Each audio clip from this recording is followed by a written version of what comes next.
I now call the remote meeting of the House Energy and Climate Finance and Policy Committee to order. Good morning, everyone, once again. Thank you for joining the remote meeting.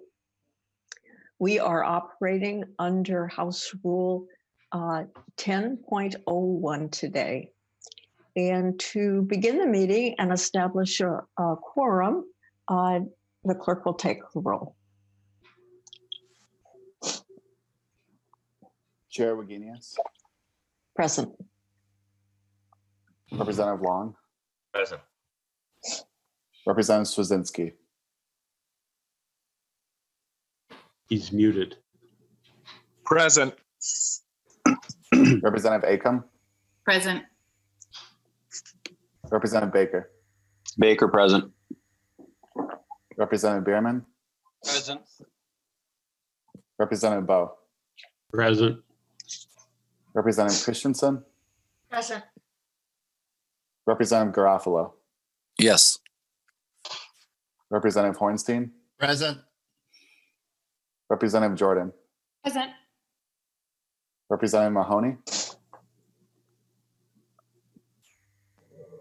Representative Meckland. Present. Representative Nelson. Representative Stevenson. Here. Representative Mahoney. Hold on. And Representative Nelson.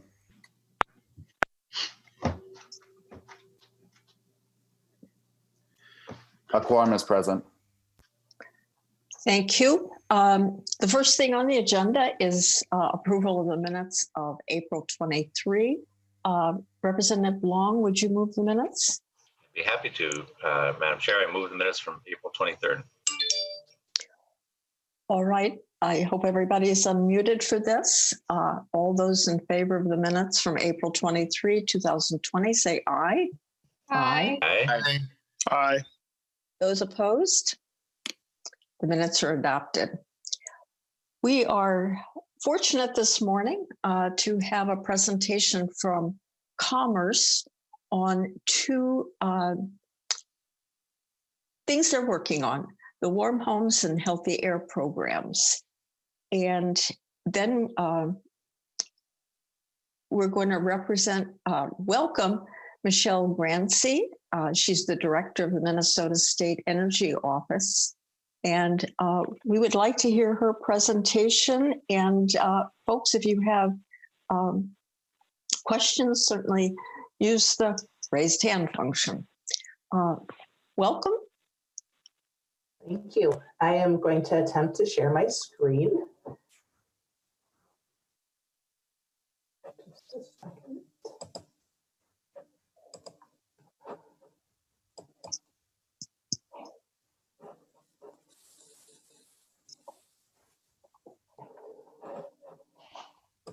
All right. Is it all? Are you able to see the Yes. full Yes, we are. presentation? Good. All right. Fantastic. Well, good morning, Madam Chair and committee members. I am Michelle Grancy, Director of the Minnesota State Energy Office within the Department of Commerce Energy Division. I have been with the department for 10 years. I am pleased to provide this informational update on the Minnesota Weatherization Assistance Program, along with details on two emerging programs, Healthy Air and Warm Homes. The Minnesota State Energy Office has three core drivers: to move market-ready emerging energy technologies into the market through sound technical assistance and energy information, to inform the Minnesota transformation to a clean energy economy through educational, project, and financial assistance, and finally, to reach the goal for energy equity and affordability by reducing the energy burden of all Minnesota residents to under 5% of their total annual income. This Minnesota Low-Income Weatherization Assistance Program is the main driver for this last goal. So meet the Weatherization Assistance Program, or WAP state team, which is made up of one supervisor, a technical assistance specialist, a leveraging specialist, and 5 monitors to ensure that comprehensive weatherization takes place throughout the state. The Low-Income Weatherization Assistance Program has the mission to reduce energy costs for low-income families, particularly the elderly, people with disabilities, and children, by improving the energy efficiency of their homes through free of charge comprehensive energy upgrades, while ensuring the health and safety of both the clients and the workers. Services include exterior wall and attic insulation, air leakage reduction, furnace, boiler, and water heater repair or replacement, and education on how to reduce household energy use, such as using a programmable thermostat. These services help reduce energy consumption, save money, and make sure homes are healthy and safe to live in. In fiscal year 2019, more than 2,000 household units statewide received services through the Weatherization Assistance Program. About 65% of these households served were in Greater Minnesota. The program itself is 43 years old. Innovation has been at the heart of the program since the beginning. In 1976, Weatherization Assistance Program, or what we call WAP, was established through Title IV of the Energy Conservation and Production Act. In the 70s, WAP was a simple program providing basic caulking and weather stripping to homes. In the 80s, as building science began evolving, the importance of insulation measures was recognized, as well as improving efficiency in heating systems. By the 1990s, and with technological advances from a Minnesota company, advanced energy audits with the Minnesota blower door began, which allowed for directed air sealing and a true house as a system approach. In the early 2000s then, WAP recognized the need for increased health and safety, improving ventilation and recognizing the importance of maintaining dry homes. Then in 2009, the American Recovery and Reinvestment Act provided $5 billion nationally in additional funding to support jobs, spur economic growth, and expedite the weatherization of more low-income homes.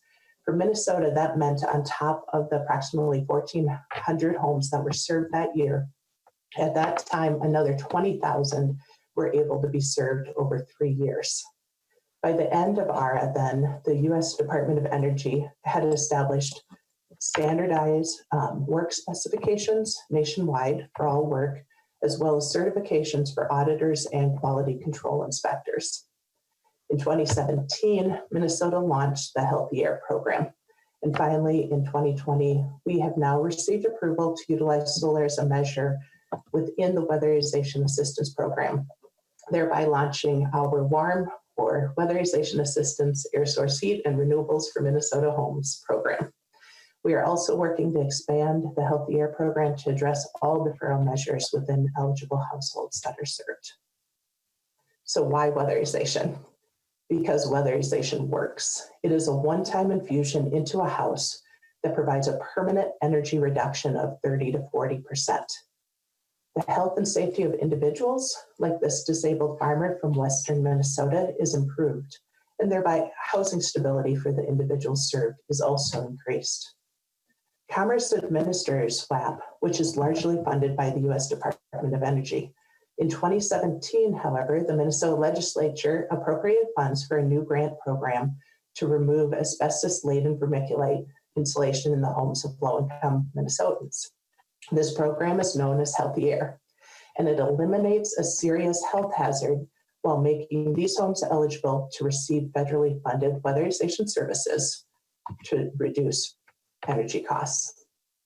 This picture is of asbestos, the cancer-causing material utilized in vermiculite insulation, a serious threat to many Minnesota residents. The Healthy Air program has been extremely successful, so today I will share just a bit about what has been accomplished and where we are headed next. While weatherization alone has had a significant impact on those served, there is a great barrier to accessing the program by those households where vermiculite insulation is present. Federal funds can be used to test for vermiculite and to provide weatherization services once it is safely removed, but we are not allowed to use federal funds to remove this hazardous material, and the costs are generally too expensive for low-income households to afford on their own. So vermiculite insulation being the major reason why an increasing number of otherwise eligible Minnesotans are denied weatherization services. In some parts of Minnesota, deferral rates are well over 54% of eligible dwellings, with vermiculite being the number one reason for this deferral.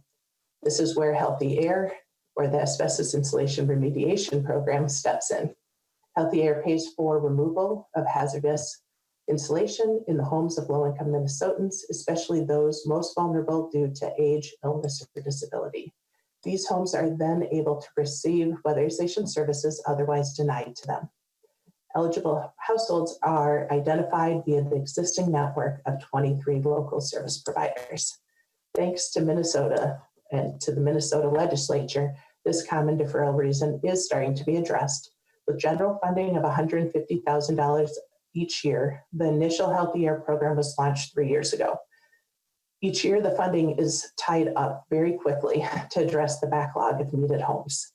The current program has completed 51 households since its inception, with an average cost of $8,429 per home. Because the work is done with the federal weatherization program, the department takes no administrative fee. All $150,000 goes into serving households. In addition, a team of state staff and local service providers are currently assessing emerging practices to reduce the overall cost of each project while maintaining the health and safety of occupants. Healthy Air meets a critical need for low-income Minnesotans, especially in our small towns and rural areas where this problem is most common. Currently, Healthy Air is focused solely on asbestos-laden vermiculite. In addition to asbestos, however, a number of other indoor air quality issues cause additional deferrals, again, up to 50% or more in parts of the state. In light of the current pandemic, where more people spend more time indoors, those in particular with respiratory illnesses are being hit even harder. In fact, prior to COVID-19, respiratory illnesses already ranked as the fourth highest expenditure category for total medical expenditures in the US.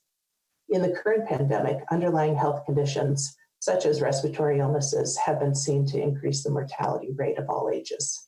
In this light, energy equity, even more than ever, equals health equity. Addressing indoor air quality issues such as mold and moisture and other asthma triggers not only allows for weatherization to take place, but it can reduce medical bills and the drain that plays on everyone. When these issues are addressed, we know that individuals and families are healthier. We also know that housing is a social determinant of health, along with economic stability, increased educational success, social and community contacts, health and healthcare. We know that children of color and lower income children have higher rates of asthma at 20% of all children, 12% higher than the rest of the population. Attacking conditions that allow pests in by fixing leaky holes and roofs or poor foundations, these are not energy related measures, and therefore the Department of Energy will not address them. By taking on these measures, though, through future Healthy Air expansion, we will make for more resilient homes and healthier families. We are working on partnerships with other agencies, foundations, et cetera, to identify funding opportunities to meet this need. The other initiative I wish to speak with you about today is the continued expansion of base energy saving efforts through the current US DOE sponsored WEP. This we have termed the Warm Homes Initiative. By continuing to innovate and expand services through weatherization, air source heat, and other emerging technologies, we can have a greater impact on each household served. The Department of Energy requires that all energy saving measures are cost effective and installed properly. Just as when weatherization added heating systems, a comprehensive review and approval process is required and has been required for adding solar electric systems. I'm pleased to share that solar as a WAP measure has been approved in Minnesota during this current program year. However, leverage funds are necessary to make the economics work. We are limited by US DOE to spend no more than $3,699 for each solar system. So we must pair with other dollars to be able to install solar. Installed cost for a 3.6 kW system has been coming in around $350 a watt. So on average, an additional $1,500 has been needed to pair with the DOE allocation. In the case of 5 pilot homes, solar rewards dollars have been utilized in order to make funding for these projects work. Weatherization over the years previously explored ways to incorporate solar as a measure. So a small subset of homes have received solar. However, not until this year have we been able to pair this with the US DOE program. Since approval, 5 homes have begun going through the initial pilot phase. In addition, the weatherization network statewide is currently assessing 86,000 individual households for possible future inclusion using the University of Minnesota Solar Suitability app and the PV Watts program. Our hope is to identify additional funding sources that can leverage the US DOE allotment to offer solar on every household we serve that has a suitable solar resource.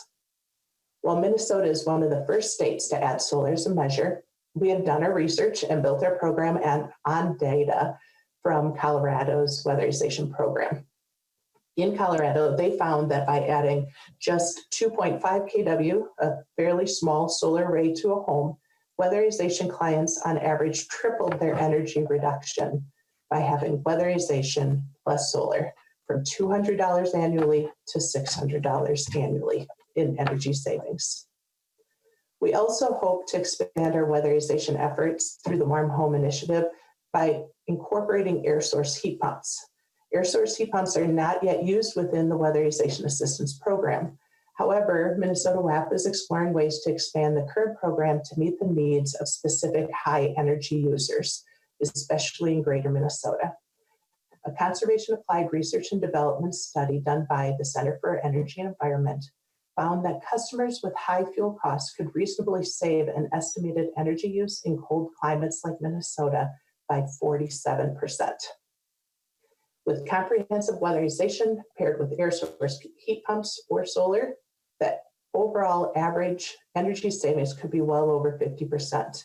This is truly a one-time infusion for a lasting impact.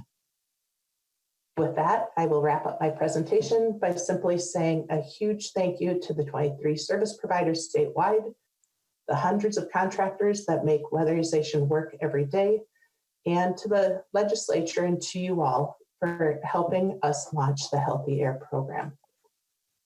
These tireless workers statewide have served vulnerable Minnesota families throughout Minnesota for over 43 years with a one-time infusion of energy and financial saving measures, improving homes and changing lives. I thank you, Madam Chair and members of the committee for your time, and I am available for questions. Well, Representative Long has the first question. Representative Long. Thank you, Madam Chair, and thank you, Ms. Grancy, for the presentation. First, I just wanted to note I appreciate you mentioning the solar rewards leveraging that you've been able to do with the program as it exists.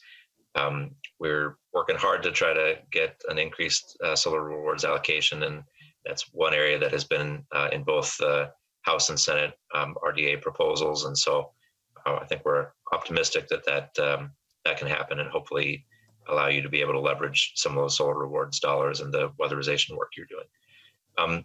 The question I have is that you mentioned the Recovery Act provided an injection of funds in the last economic downturn to the work that you all are doing.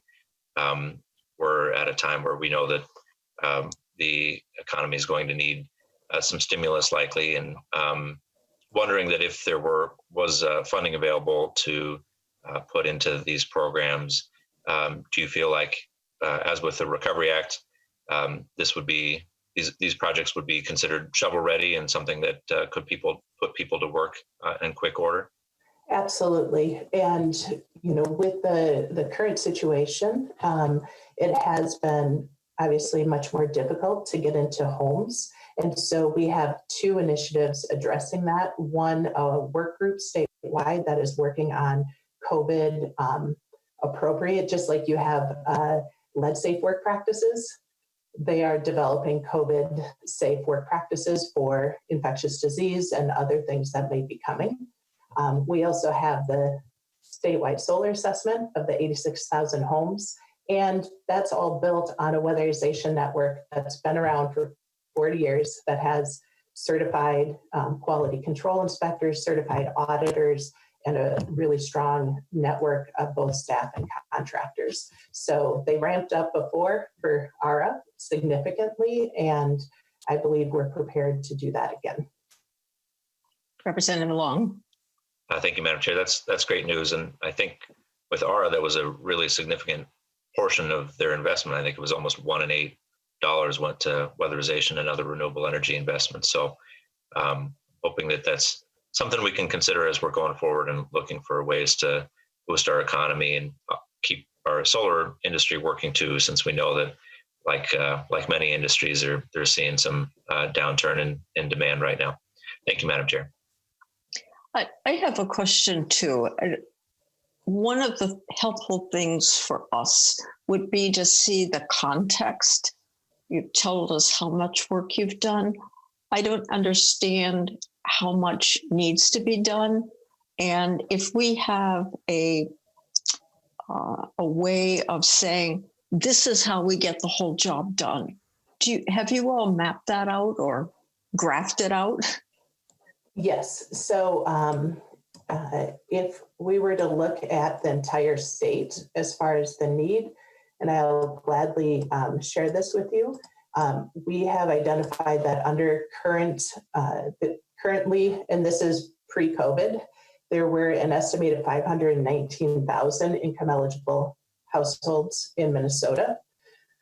53,000 have been weatherized since 2005, where records of comprehensive weatherization really is where we're looking. 19,000 or 20,000 of those were served during ARA. About 9% of all eligible households have been weatherized since 2005. And we do have a map across the state based on census data as far as looking at each and every county, how many eligible households there are, and how many have been served. So we have a pretty strong data source and sense of where we're at and where we need to go. Does that answer your question? Partly. So a map would be, I think, useful for people to see. And if you would send that to us, we will post it on our website.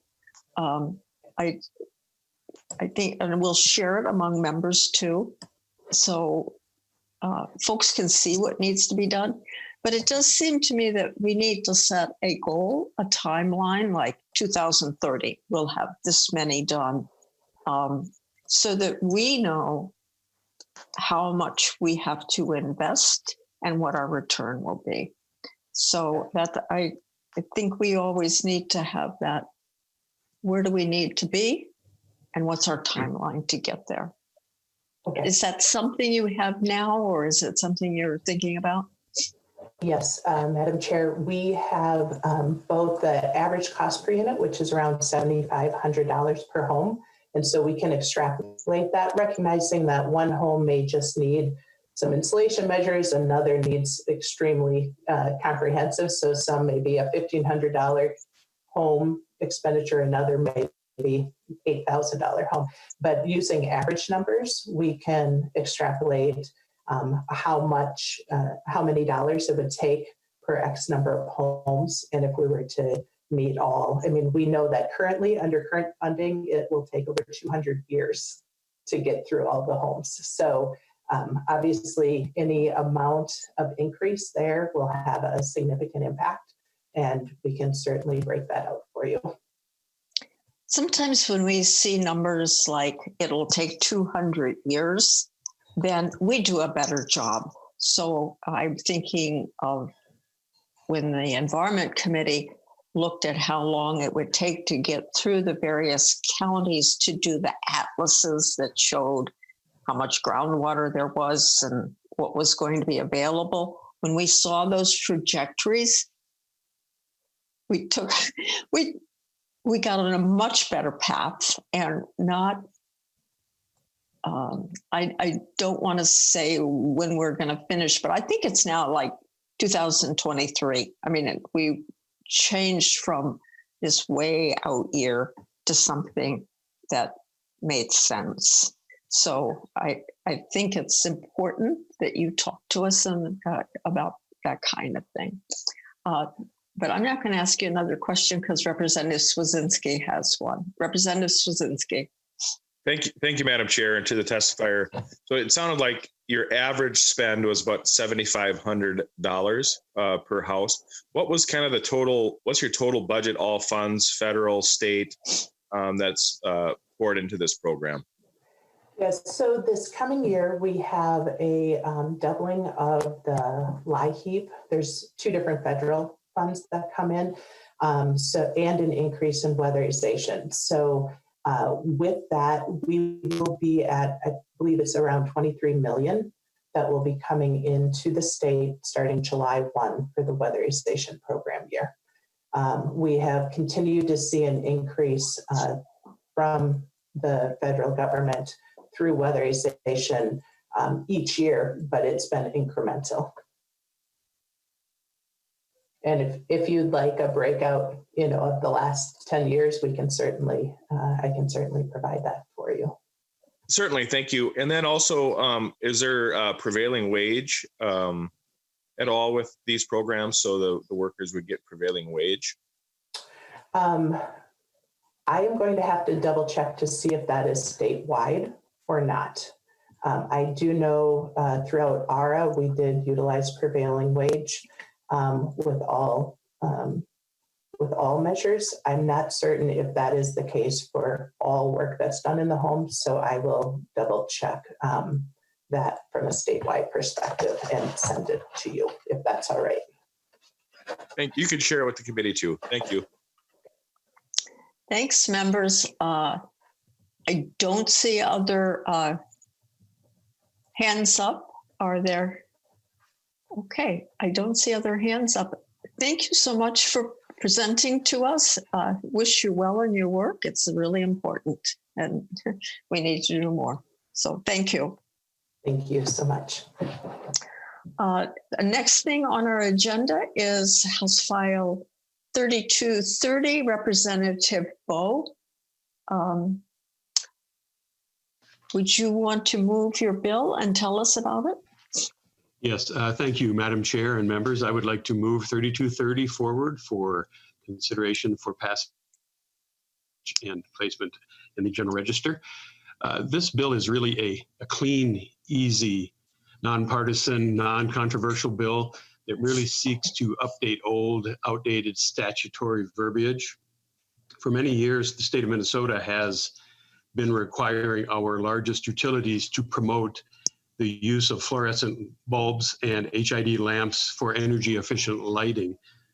But then every year we spend a small fortune to collect and manage those used bulbs because mercury is in those types of bulbs and mercury is a potent neurotoxin. So this bill merely seeks to update that verbiage and thereby allow those utilities to promote and encourage LEDs. And LEDs have many positives. They are more energy efficient, they are much longer lasting, and at the end of their lifespan, they are considered non-hazardous. So you don't have to spend that small fortune to manage and recycle those bulbs and lamps. So all of the parties that are impacted by this bill, I've weighed in support, and that includes Xcel Energy as our largest utility, the Minnesota Pollution Control Agency, as this is well within their goals of continuing to remove mercury from our environment, and also the 87 counties in Minnesota and all of their household hazardous waste programs that are involved currently in collecting and managing fluorescent bulbs and HID lamps around the state. One of the reasons that I'm doing this as a standalone bill and requesting that is because the Senate companion SF 3331 has passed through their Committee on Energy and Utilities unchanged and is waiting on the Senate floor. And so by allowing this to go through to our House floor unchanged, they will mesh at the end very easily and be done. And so I would once again renew my motion to pass and send 3230 to the General Register. And I appreciate your support, and I'm open to any questions if there are any. Thank you. Representative Hornstein has a question. Representative Hornstein. Thank you, Madam Chair and members. Not so much a question, but a quick comment. Representative Bo, thank you for bringing this forward. And as you were talking about mercury and mercury in the waste stream, I recalled that the chair and I worked on this issue many years ago. And I just want to take the opportunity, just so everybody knows, the incredible contribution that Chair Wagenius has made to the whole conversation about mercury in the state. Very few people were talking about this in the late 1980s, and she was. And many important bills related to mercury reduction, toxic waste reduction came about as a result of Chair Wagenius's work. And I feel like you're building on that work. And you know, when you talked about a potent neurotoxin, that is a phrase that Chair Wagenius used over and over again to make the case for why we need to pay attention to this. So I want to thank you, and Chair Wagenius, recognize your incredible, really lifelong work on issue around mercury, which is so prevalent and still needs a lot of attention. So thank you. Well, thank you, Representative Hornstein, for those kind words. I wasn't expecting them. But we've had a lot of work to do on mercury, and there's still work to be done. Unfortunately, it's not our only neurotoxin either. So Representative Bo, you're going to have to expand your portfolio. I will do that. Thank you, Madam Chair. Representative Straczynski, you have the next question. Yes, thank you, Madam Chair. Representative Bo, just kind of a question for you. Have you had a bill heard in this committee before? Madam Chair, Representative, I don't believe so. So I'm very proud. And I have donuts right here. So I was just asking to see if we were expecting a UPS truck or a FedEx truck or a speedy delivery truck to be showing up to our houses later on today, or we could expect that this morning yet. So, but just another point, you know, this is our only GOP bill we've had heard in this committee. And I know that because we have a freshman doing it and he hasn't brought snacks. So. Okay. It's good to see a bill that has bipartisan support. That's always appreciated. Are there I don't see other testifiers or other questions. So with that, Representative Bo renews his motion that House File 3230 be recommended to pass and placed on the General Register. And for this, we will have to do a roll call vote. Chair Wagenius, Yes. Representative Long, Yes. Representative Straczynski, Yeah. Representative Acomb, Yes. Representative Baker, Aye. Representative Bierman, Yes. Representative Bo, Yes. Representative Christensen, Yes. Representative Garofalo, Representative Garofalo, Representative Hornstein, Yes. Representative Jordan, Yes. Representative Mahoney, Representative Mahoney, Representative Meckland, Aye. Representative Nelson, Yes.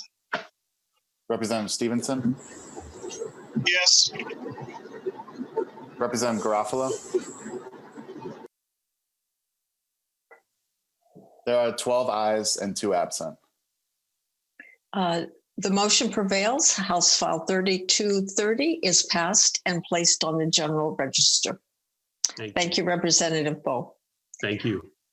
So one of the next things because it's so timely right now, we're just going to have a short discussion about COVID-related shutoffs. And Representative Long has arranged for 2 folks to talk about that issue. The first will be Annie Levinson Falk from Citizens Utility Board. And I'd like to welcome her to the committee.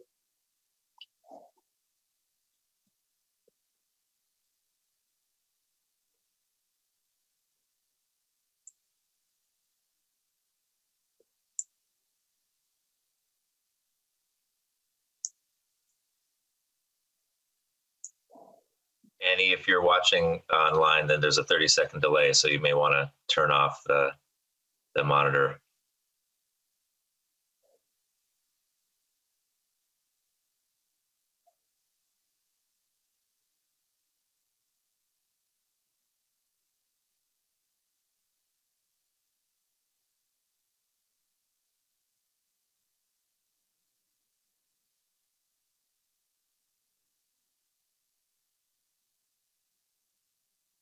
Can you hear me at all? Annie, Yes. if Okay. you're watching online, then there's a 30-second delay, so you may want to turn off the monitor. Thank you for that. Is my audio coming through okay? It is. Please put your name Good, on the thank you. record. I apologize for that. My name is Annie Levinson Falk. I'm the Executive Director of the Citizens Utility Board of Minnesota. And thank you very much for inviting me today to discuss the issues that people are seeing related to COVID, specific to their utility bills. I'm going to do my best to give an overview of what's happened in this regard since the crisis began in Minnesota and the current situation for utility consumers. Overall, we're not yet seeing widespread numbers of customers falling behind on bills or facing shutoffs, but I do fear that that is likely to be coming. And so I'll also discuss some areas where action is going to be needed going forward. This may be obvious, but it's especially crucial that everyone have working power and heat in their homes and to comply with the stay-at-home order. When people don't have utility service, they can't refrigerate or cook food in order to remain in their homes. They can't charge their phones and stay connected to loved ones and healthcare providers. People whose water is supplied by wells lose their water supply and their septic service. And kids without electricity can't do distance learning. And it's very reasonable to expect that with the economic impacts of the crisis, more people are going to have difficulty affording their bills.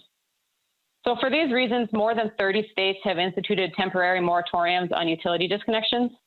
We don't have that kind of a shut-off moratorium in Minnesota, but instead the Public Utilities Commission and the Department of Commerce asked all utilities for voluntary actions. And they asked our utilities to do three things. They asked them to extend the cold weather rule of protections related to disconnections and reconnections, to waive late fees that residential and small business customers incur because of the economic circumstances related to the pandemic, and to arrange payment plans for customers who request help that are based on the financial resources and the circumstances of the individual customer. And they asked utilities to publicly file their responses to this request with the PUC. So I'd like to just clarify exactly what it means to say that a utility is extending the cold weather rule protections. It's not the same thing as saying that a customers won't be disconnected. A lot of people think that your service can't be shut off during the winter, and that's not true. What the cold weather rule says is that a utility can't disconnect service to a customer if certain criteria are met. If the household income is at or below 50% of the state median, if the household depends on that utility service for their heat, and they make a payment plan and they keep up on that plan. So if a household makes too much money or doesn't depend on the utility service for their heat, or if they don't arrange a payment plan or they miss a payment, then they can be disconnected under the cold weather rule, and customers are disconnected each winter. So the PUC and Department of Commerce request for voluntary action falls short of a moratorium on shutoff.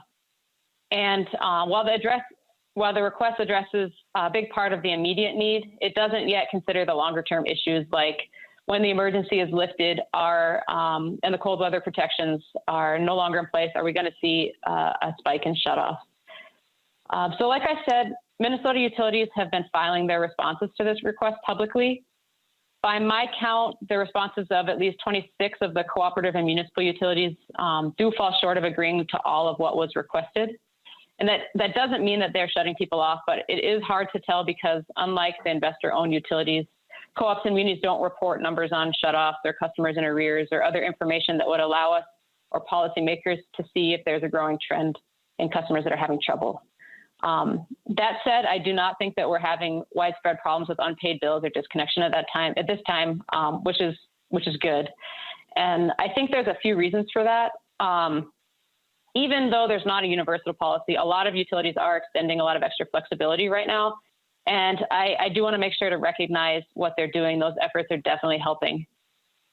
People have access to unemployment, they have their stimulus payments, and there's energy assistance with some relaxed requirements right now, and those are helping.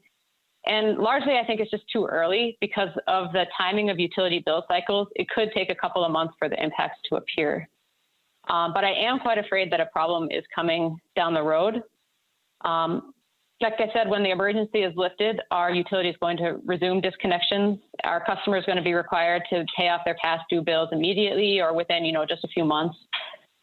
People are going to need time to recover. A lot of it, of course, is going to depend on how long this pandemic lasts.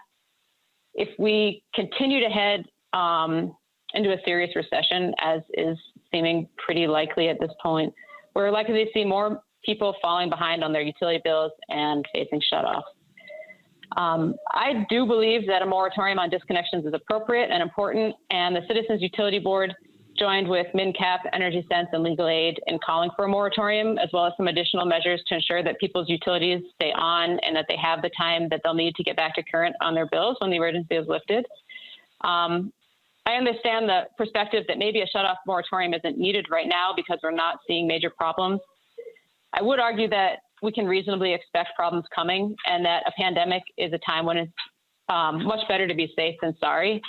But if we just focus on looking forward, there are other things that the legislature can do that will be very helpful. One is increased funding for energy sense and energy assistance and possibly programs like weatherization that you discussed earlier. Another thing that would be a major help is having more transparency into the situation. So simple reporting from the co-ops and municipal utilities on things like the number of customers who are disconnected, the number of customers who've received disconnect notices, that'd be really helpful. Without this kind of reporting, it's very difficult to know when customers outside of the major utility areas are having trouble and to kind of spot those trends early on. Like I said, investor-owned utilities already report these things regularly, but I believe that policymakers need to be able to see when people in the smaller towns are unable to get necessary utility service. And I would also ask the committee to remember that 12% of Minnesota households that depend on propane or other delivered fuels, those services aren't covered by the cold weather rule or those kinds of protections, and they may need some special attention. So with that, I'll conclude, but I'd be happy to take questions or to talk more about any piece of this if the chair would like. I see a question from Representative Hornstein. Representative Hornstein. Thank you, Madam Chair. Thank you, Ms. Levinson-Falk, and I really appreciate your work on this. My question relates to the existing statutes around utility shutoffs, which, I understand are, it's the cold weather rule. To your knowledge, are there people falling through the cracks? I mean, even in the winter months, are there still shutoffs happening? And if so, what is the recourse? Thank you, Madam Chair and Representative Hornstein.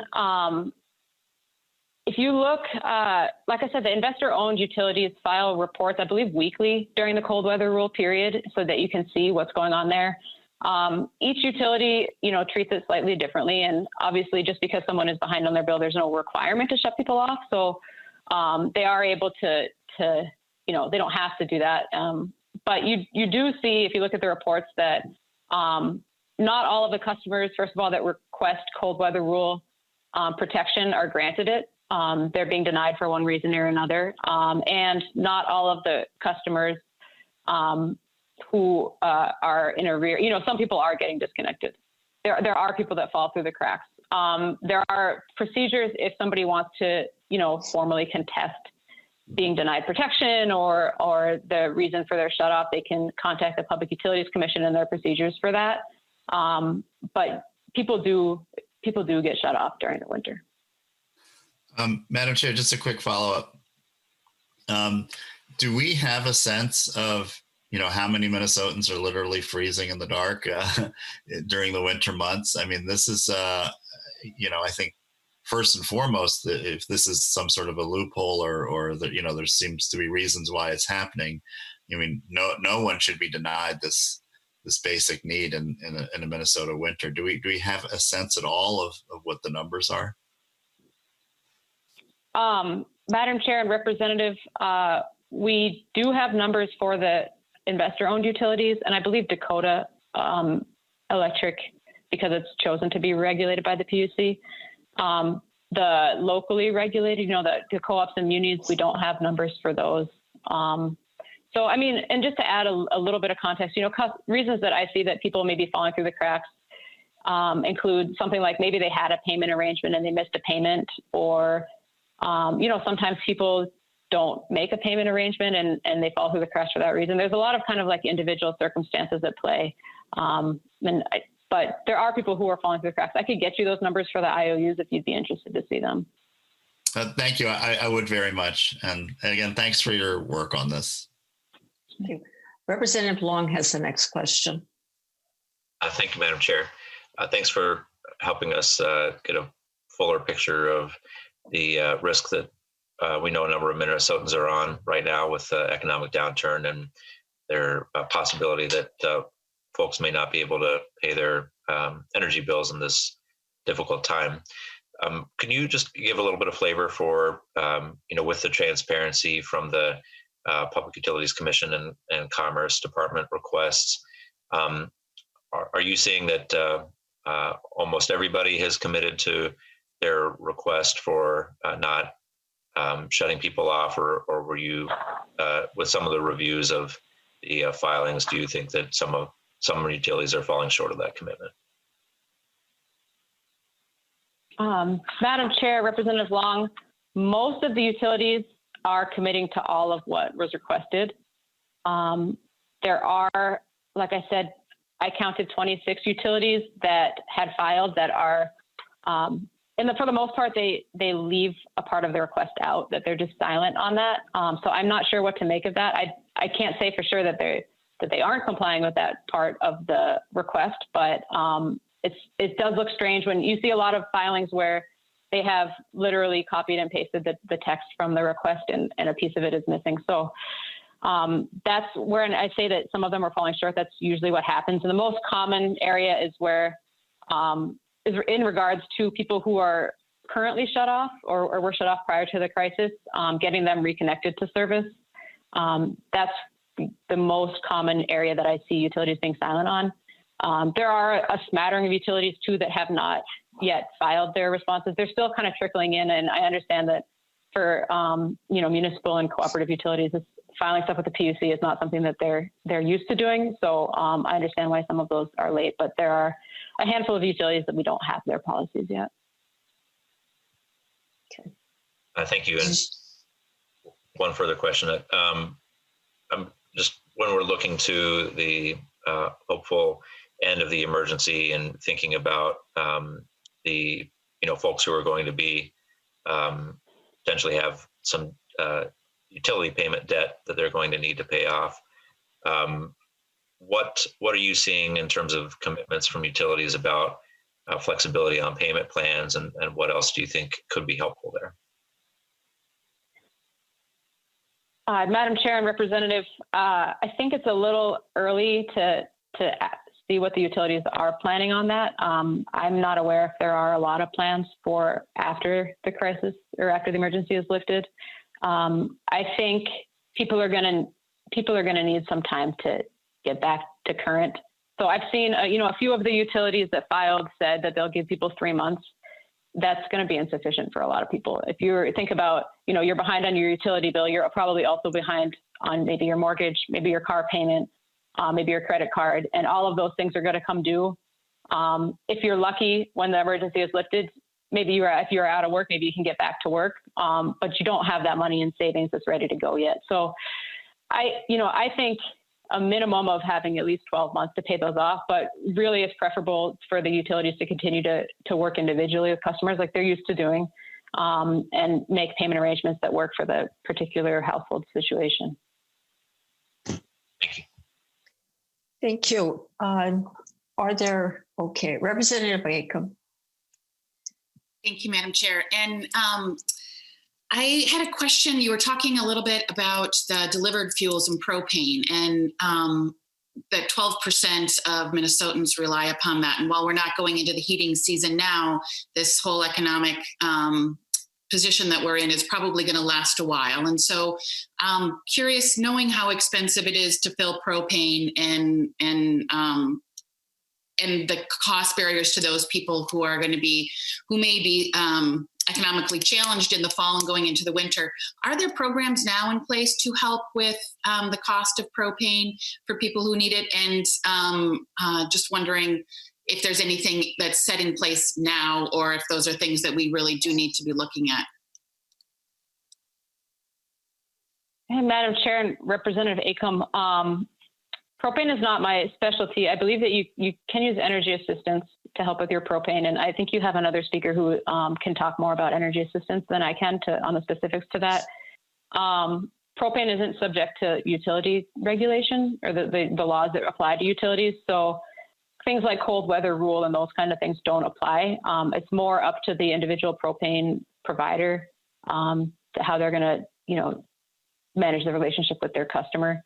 So it's kind of a different world, legally speaking. Understood. Thanks. Okay. Representative Baker.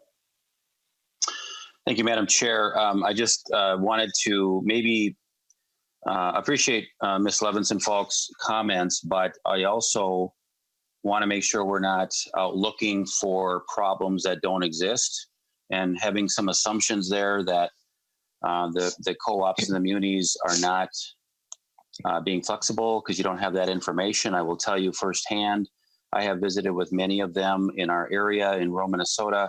They were one of the first ones to the front lines to tell their members, we are here for you and we will delay your payments.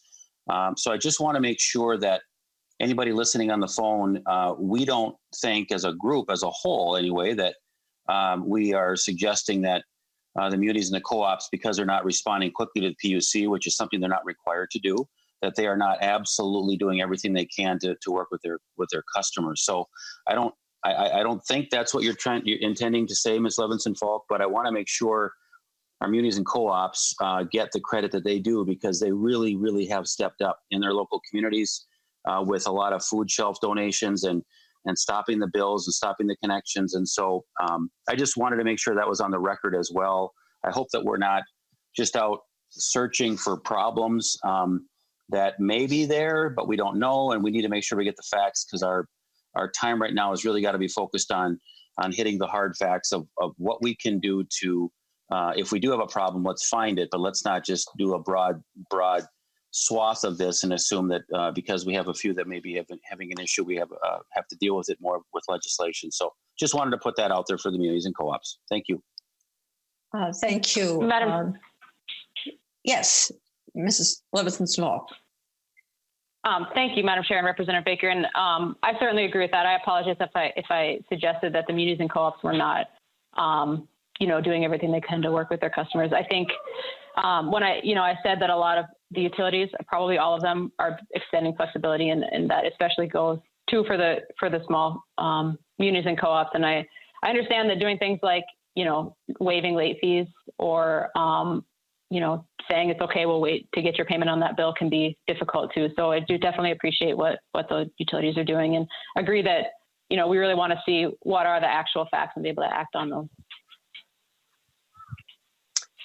Representative Straczynski. Thank you, Madam Chair. And just, a comment, I've read an article or two that said, on average, utilities across the state, potentially even just cooperatives who have locally elected boards, see defaults and people just walking away to the tune of about $55 million per year. And so, with the extension of the COVID, the shutoffs and the rest, I've heard expectations that number could climb up to about $300 million, essentially, of unpaid utility bills across the state, where people just say, we're not, and they move out of the jurisdiction or they do whatever. Has there been any talk within the Commerce Department about lessening regulation on utilities because of that essential loss of $300 million in revenue, because I think that's, those costs are going to get borne by everyone else. And we want to help folks who are right that are being impacted, but also, if we're impacting them by raising their costs because they have to pay someone else's bill, that's not necessarily right either. So just kind of putting that out there, because I know that there's, these are real things. There's costs at the cooperative level. They're buying on long-term contracts from big generators. And so those costs do get borne by someone. So I was just kind of making that point and just seeing if anything, if the Commerce Department's looking at that, or if the PUC is looking at that as far as the unpaid bills that get passed on to other people. Thanks. Ms. Levinson Falk, did you want to respond? No.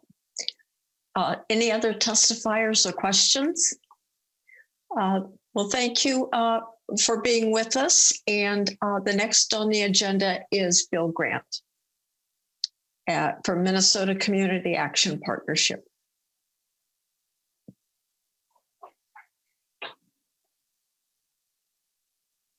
Thank you, Madam Chair. Can you hear me? We can. Thank you. Again, Bill Grant with the Minnesota Community Action Partnership. And we're the statewide association that represents the 24 community action agencies that serve all 87 counties in Minnesota. And many of those community action agencies provide energy assistance to low-income Minnesotans in nearly every county throughout the state. We are fortunate going into this pandemic to have had a mild winter and a pretty strong economy. So applications for assistance had been running a little behind average. And so our situation going into the pandemic was a strong one in terms of resources available in the energy assistance program. And since April 1st, as we know, the weather has been relatively mild. And as Ms. Levinson Falk reported, utilities, with minor exceptions, have not shut off customers as requested by the Commerce Department and the Public Utilities Commission. A somewhat greater concern has been with delivered fuel customers, propane and fuel oil. And we have seen that some of those vendors have refused to fill tanks without cash on delivery or an e-payment, energy assistance payment already in hand. And I'll remind you, it's still the heating season in northern Minnesota, where propane and fuel oil are much more prevalent as heating sources. And many use these fuels to heat domestic hot water in their homes. And for people that are, for everyone, of course, that are forced to be at home more these days, having access to a reliable source of hot water is not only a privilege, but it's also a necessity for maintaining sanitary living conditions. Larger concern that I have is what happens as the crisis deepens and many more people struggle to pay utility bills. We are expecting new energy assistance program money that passed with the CARES Act, and that will help many people. But many others will struggle to pay and stay current with their utility bills and avoid shutoffs.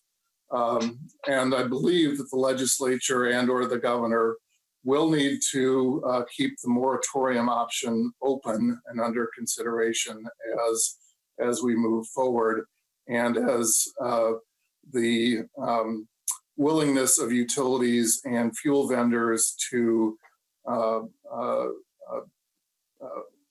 float customers for month after month begins to wane. The EAP dollars, the energy assistance dollars that passed with the CARES Act, that passed on March 27th. We still haven't seen that money arrive in Minnesota. It's been 41 days. For those of you that are listening to this call, and I know many utilities are listening that have influence on this matter with the Department of Health and Human Services, many others that could weigh in on this. That's an unconscionable length of time to wait during an emergency for these kinds of funds to arrive in the states. And I would ask that those that do have an opportunity to be heard on that do so, because every day that we wait for the money to arrive is a day that we get closer to running out of the money that we do have available to serve Minnesotans, and a day closer we get to not being able to meet the needs of both utility customers and utilities themselves who depend on energy assistance payments to have customers remain current as much as possible with their bills. So with that, Madam Chair, I'd be happy to take any questions that members might have. Representative Long has the first question. Thank you, Madam Chair, and thank you for your presentation, Mr. Grant, for the excellent work that all of your members do.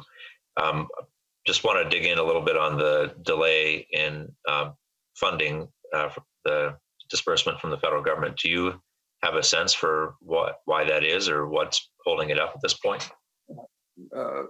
Madam Chair and Representative Long, I wish I knew. The Department of Health and Human Services, it's been radio silent on when we'll receive those dollars. There have been repeated requests from our national partners and others to determine the timing of the receipt of those funds, and we've received no reply, basically, from HHS to those requests. Thank you, Madam Chair. Follow up. Can you put in some context what the current situation is for the funding, and how urgently the need is to have these disbursements from the federal government? Thank you, Madam Chair and Representative Long. As I mentioned, we're fortunate in that we had a mild winter and applications were running somewhat behind the average year. And so we came into the pandemic with some resources on hand to be able to address the applications that we've been seeing, let's say, since April 1st. As I understand it, we should be good if money arrives by June 1st. After that, we begin to get in trouble. Thank you. I don't see any other hands raised. Thank you, Mr. Grant. Are there any other questions before or notes before we end? I see Representative Long would like to be recognized. Yeah, thank you, Madam Chair. If we're wrapping up, I just wanted to make a comment. I believe that this may be your last hearing, potentially, unless we have a unique special session hearing. And wanted to, I don't know what number hearing this is for you, but I do want to note that in addition to chairing ably the Energy and Climate Committee, in the past you've chaired the Environment Finance Committee, the Transportation Committee, the State Taxes Committee, and the Judiciary Committee. And according to our library services, this is your 12,176th day of service to the state of Minnesota. So you have had a tremendous legacy to, I think, the people of Minnesota, both on the environment, your work on water issues, your work on clean energy this session. It's been, I think, a personal honor to get to serve with you on this committee. And I just wanted to express our thanks for your years of service and for the milestone of this being your last committee hearing. Well, I thank you for the kind remarks. I think one of the things that this whole difference that we're sitting here doing remote, chatting remotely, COVID has taught us not to ignore science. And I hope that's a lesson that the legislature takes going forward, because I think that's huge. So I like science, so that's why I say that. Thank you all for your attention here this morning. And Madam Chair, you have two more hands up, I think. oh my gosh, you're right. Representative Hornstein, I totally ignored my nice Google Doc, huh? Well, thank you. And I just want to add to Representative Long's comments. I know I talked earlier about your work on mercury, but I just want to say on a personal note that we first met 32 years ago when I was an organizer for Clean Water Action, and you were just starting your legislative career. And I consider you a mentor, and I've learned so much from you. It just seems that every issue that I've been involved in, you've been incredibly helpful, incredibly supportive and insightful. And so I want to just thank you for that. And I know that you're going to continue to be very active on the issues that we care about. And I look forward to our continued work together. But just a big, from the heart, thank you for all you've done and helped me personally on understanding so many complex environmental issues. And I appreciate that. Thank you, Representative. Y'all didn't need to do this. Representative Acom. I just wanted to take a second and I also thank you so much. As a first-term legislator, you have been so incredibly generous to me, as I would also say as a mentor, and you, I think, have really conducted the Energy and Climate Committee in such a collaborative way to those of us that have been new. I'm so grateful to your experience and your just your leadership. And so thank you for all you've done. I'm thrilled to have been able to serve with you this term, and that we were able to serve on a committee that includes climate. And so thank you for being the leader of that. So anyway, I appreciate the opportunity to work with you. Well, thank you all for all those nice comments. I appreciate them. I know you all are going to do terrific work going forward. We laid a good ground for lots of accomplishments. So with that,